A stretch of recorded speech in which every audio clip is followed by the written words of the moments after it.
Channel पर video number 151 में।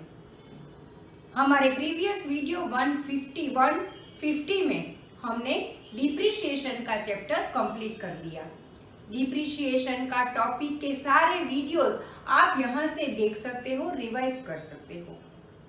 आज के इस वीडियो नंबर 151 से हम शुरू कर रहे हैं financial statements of sole proprietorship. Sole proprietorship माने एक ही ओनर जो बिजनेस चला रहा हो उसको हम जनरली कहते हैं सोल प्रोप्राइटरशिप। बिजनेस स्टडीज में भी सोल प्रोप्राइटरशिप का सारा चैप्टर हमने कवर कर लिया है और जिसके वीडियोस आप यहां से देख सकते हो। तो जब किसी भी सोल प्रोप्राइटर अपना बिजनेस चलाता है, बिजनेस के रिगार्डिंग हिसाब किताब रखता है, मतलब अकाउंटिंग प्रोसेस करता है। कोई भी पर्सन जब बिजनेस एक्टिविटी, इकोनॉमिक एक्टिविटी करता है तो स्वाभाविक है कि वो प्रॉफिट अर्न करने के लिए ही करेगा। पर सारे ईयर के दरमियान उसने जो भी एक्टिविटीज की उसमें रियल में प्रॉफिट हुआ या लॉस, प्रॉफिट हुआ तो कितना हुआ, लॉस हुआ तो कितना हुआ, क्यों हुआ, और अब नेक्स्ट ईयर में हमें क्या करना चाहिए, इन सभी के बारे में हमें डिटेल जानकारी लेनी होती है, क्योंकि तभी हम हमारे फ्यूचर के बारे में प्लानिंग कर सकते हैं। और जो गलतियां हमने लास्ट ईयर में, लास्ट अकाउंटिंग पीरियड में की है वो हम नहीं दोहराएंगे।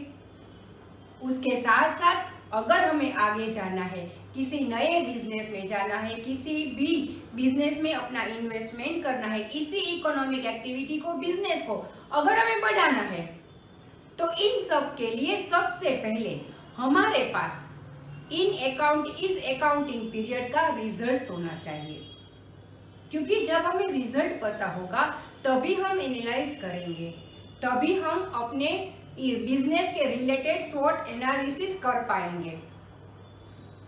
तो बिजनेस का रिजल्ट, बिजनेस एक्टिविटी का रिजल्ट मतलब financial statements, meaning the statements prepared at the end of the accounting period to determine the financial performance, profit or loss। Accounting period के एंड में अपना फाइनेंशियल परफॉर्मेंस यानी कि profit और loss उसको जानने के लिए जो स्टेटमेंट्स बनाए जाते हैं उसे कहते हैं फाइनेंशियल स्टेटमेंट्स, जिसमें trading account and profit and loss account होता है और होती है बैलेंस शीट। उसके बाद and product of the accounting process, ये जो हमारा फाइनेंशियल स्टेटमेंट्स है वो अकाउंटिंग प्रोसेस की एंड प्रोडक्ट है। मतलब जो अकाउंटिंग प्रोसेस हमने जर्नल से शुरू की थी, जर्नल एंट्रीज की, फिर उसको लेजर में पोस्ट किया, अलग अलग तरह की सब्सिडरी बुक्स बनाई, उसके बाद हमने ट्रायल बैलेंस भी प्रिपेयर कर ली, डेप्रिसिएशन का कैलकुलेशन भी हो चुका। तो इन सभी प्रोसीजर के एंड में जब हम एक रिजल्ट तैयार करते हैं, जब हम एंड में एक प्रोडक्ट बनाते हैं तो उसे कहते हैं फाइनेंशियल स्टेटमेंट, जो इन सभी का एंड प्रोडक्ट होता है।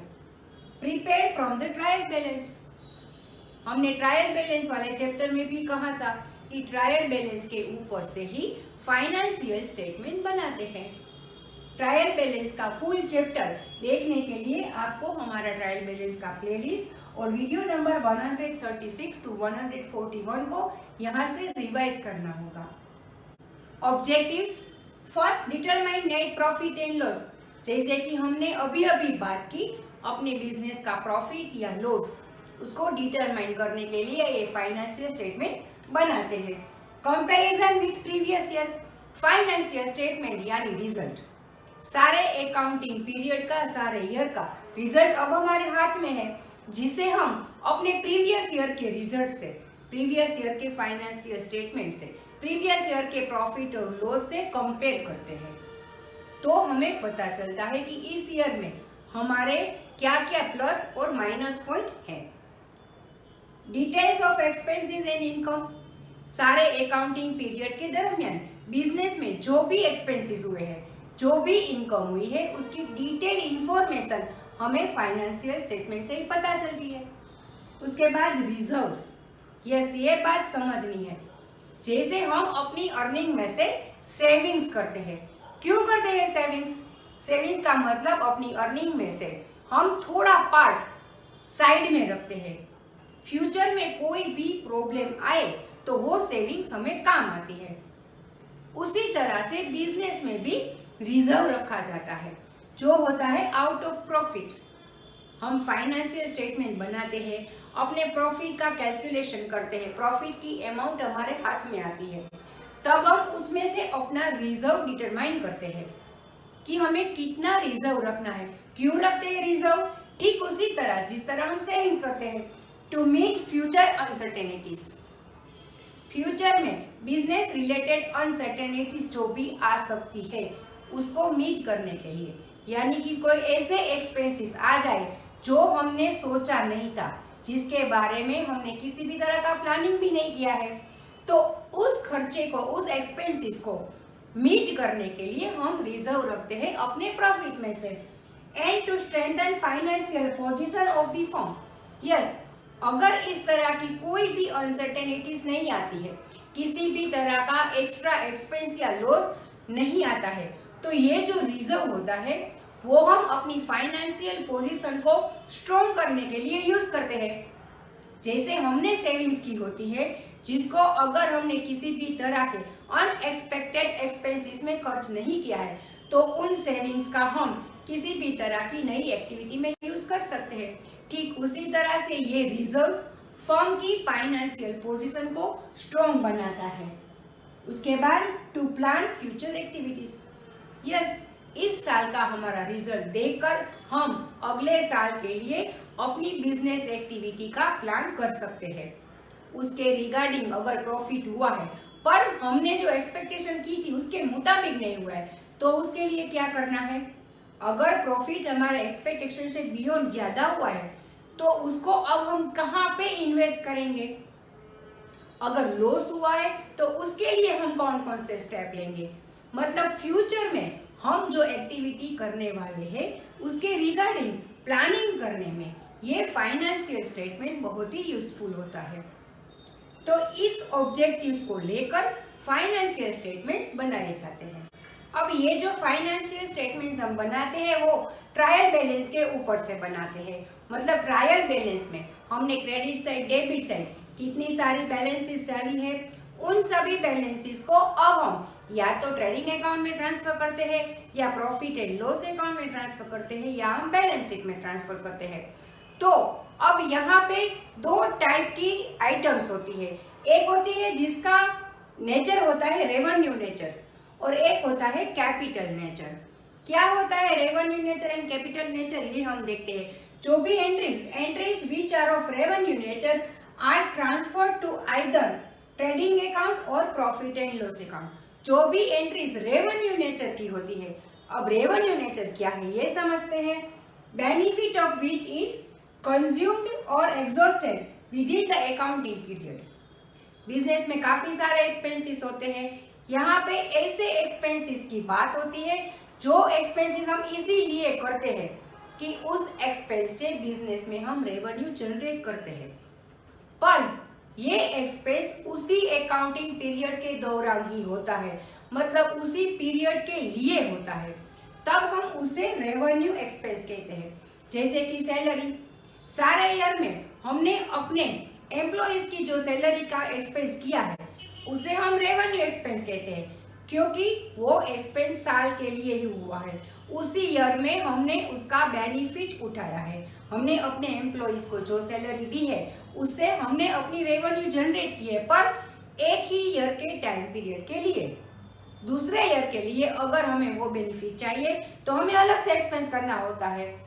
मतलब इस तरह के जो एक्सपेंसेस होते हैं जो उसी अकाउंटिंग पीरियड के बेनिफिट के लिए होता है, उसके आगे उसका बेनिफिट हमें नहीं मिलता, उसे कहते हैं रेवेन्यू नेचर। और रेवेन्यू नेचर वाली एंट्रीज को हम ट्रांसफर करेंगे ट्रेडिंग अकाउंट में या तो प्रॉफिट एंड लॉस अकाउंट में। उसके बाद आते हैं capital. Entries which are of capital nature are transferred to balance sheet. जो भी एंट्रीज का नेचर कैपिटल नेचर है वो बैलेंस शीट में ट्रांसफर होती है। अब ये कैपिटल नेचर क्या है? जनरली हम सबको पता है कैपिटल में फिक्स्ड एसेट्स आती है। जो भी फिक्स्ड एसेट हम अपने बिजनेस के लिए खरीदते हैं, बिजनेस में डालते हैं, वो ऐसा तो नहीं कि हम एक ही अकाउंटिंग पीरियड के लिए यूज करते हैं। किसी भी तरह की फिक्स्ड एसेट्स हम साल, 2 साल, 5 साल, 10 साल तक और कभी कभार तो इससे भी ज्यादा टाइम के लिए यूज करते हैं, उन सबको हम कैपिटल में इंक्लूड करते हैं। तो इसी तरह के जो एक्सपेंसेस होते हैं कि एक ईयर में उसका बेनिफिट नहीं होता, उससे ज्यादा ईयर्स के लिए हम उस एक्सपेंसेस का बेनिफिट उठा सकते हैं, उसे हम कैपिटल नेचर के एक्सपेंसेस कहते हैं। Benefit of which will be for period और periods beyond the accounting period. इसी अकाउंटिंग पीरियड में तो हमने उसका बेनिफिट लिया ही है, पर आगे भी काफी ईयर तक हम उसका बेनिफिट लेते रहेंगे। तो इस तरह की जो एंट्रीज होती है कैपिटल नेचर की, उसे हम ट्रायल बैलेंस में से उठाकर बैलेंस शीट में ट्रांसफर करते हैं। अब इसके एग्जाम्पल से उसे अच्छी तरह से समझते हैं। यहाँ पे एग्जाम्पल्स दिया है revenue expense and capital expense. Day to day running expense, जो भी हम बिजनेस में एक्टिविटीज करते हैं उसके डे टू डे रनिंग के लिए जो भी एक्सपेंसेस होते हैं हमारे, उसको यहाँ पे इंक्लूड किया जाता है, जैसे कि salary, wages, stationery bill, office bill, electric bills. इस तरह के कई सारे खर्चे ऐसे होते हैं जो हमें डे टू डे एक्टिविटीज के लिए करने होते हैं। Repair, maintenance of fixed asset. Fixed asset जब हम परचेज करते हैं उसके रिलेटेड हम खर्चे करते हैं तो वो कैपिटल में आते हैं, पर अगर हम उस फिक्स्ड एसेट्स के रिलेटेड रिपेयरिंग करते हैं, उसके मेंटेनेंस के लिए कोई भी तरह का एक्सपेंस करते हैं, तो हम उसे रेवेन्यू एक्सपेंस में इंक्लूड करते हैं। Purchase of goods for the accounting period. Yes, हम गुड्स को परचेज करते हैं, या तो बस फिर उसको रीसेल करेंगे या तो उसके ऊपर प्रोसेस करके अलग तरह की चीज बनाते हैं।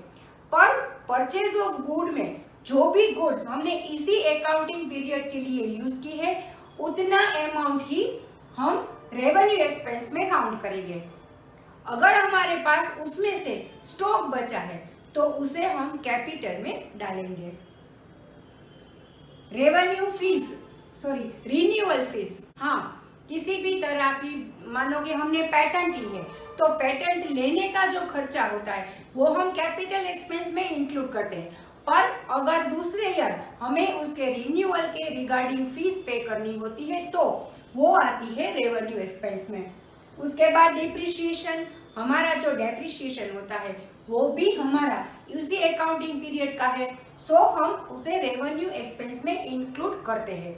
वैसे डिप्रिसिएशन हमारा इंटरनल एक्सपेंस होता है जिसके लिए हम कैश पेमेंट नहीं करते, हमारी एसेट्स में से हम उसे डिडक्ट करते हैं। अब देखते हैं कैपिटल एक्सपेंस में क्या क्या आता है। परचेज ऑफ एसेट्स, हमारे बिजनेस के लिए जो भी एसेट्स हम परचेज करते हैं, चाहे वो टेंजिबल हो या इनटेंजिबल हो, इन दोनों तरह का परचेज जब हम करते हैं तो उसे हम कैपिटल एक्सपेंस में इंक्लूड करते हैं। Expense related to fixed asset, जैसे कि इंस्टॉलेशन। यस, हमने मशीनरी ले ली तो अब मशीनरी के इंस्टॉलेशन के लिए भी हम जो भी एक्सपेंस करेंगे वो यहाँ पे आएगा। उसके बाद legal expenses, obtaining licence, patent etcetera. Form के रिलेटेड हमें लाइसेंस लेने होते हैं। उसके बाद हम अगर पैटेंट लेते हैं, ट्रेडमार्क कराते हैं, तो उसके रिलेटेड जो भी लीगल एक्सपेंसेस होते हैं वो भी कैपिटल एक्सपेंस में आते हैं। उसके बाद एक्सटेंशन इम्प्रूवमेंट एक्सपेंसेस। यस, किसी भी तरह का हमारा बिजनेस के इम्प्रूवमेंट के लिए, बिजनेस के एक्सटेंशन के लिए हम जो भी खर्चे करते हैं, जो भी एक्सपेंस करते हैं, उसे हम कैपिटल एक्सपेंस में इंक्लूड करते हैं। जैसे कि अगर किसी थिएटर मालिक हो तो उसके पास 50 सीट का थिएटर है, तो अब उसकी कैपेसिटी बढ़ाकर वो 100 का कर रहा है। किसी भी होटल हो, होटल में अगर उसके पास 1 या 2 फ्लोर होते हैं, अब वो तीसरा फ्लोर बना रहा है, तो वो सब उसी तरह के जो भी खर्चे आते हैं वो कैपिटल एक्सपेंस में आते हैं, जो कि फ्यूचर के लिए भी रेवेन्यू जनरेट करने के लिए यूज किया जाता है। तो इस तरह से revenue expense and capital expense के रिलेटेड पॉइंट्स को हमें अच्छी तरह से समझना है, उसके एग्जाम्पल भी देखने हैं। उसके बाद ही हम ट्रायल बैलेंस में से इन दोनों को आइडेंटिफाई करके अब उसे हमें ट्रेडिंग अकाउंट में डालना है, प्रॉफिट एंड लॉस में डालना है या बैलेंस शीट में डालना है, वो डिसाइड कर सकेंगे। तो आज के इस वीडियो में बस इतना ही। हमारे नेक्स्ट वीडियो नंबर 152 में हम लेंगे ट्रेडिंग अकाउंट। क्या है ये ट्रेडिंग अकाउंट, उसका फॉर्मेट क्या है, कौन कौन सी एंट्रीज वहां पे ट्रांसफर होती है, कैसे बनाया जाता है, उन सब के रिगार्डिंग हम अपने नेक्स्ट वीडियो में डिस्कस करेंगे। तब तक stay tuned with Shiv Academy. Thank you.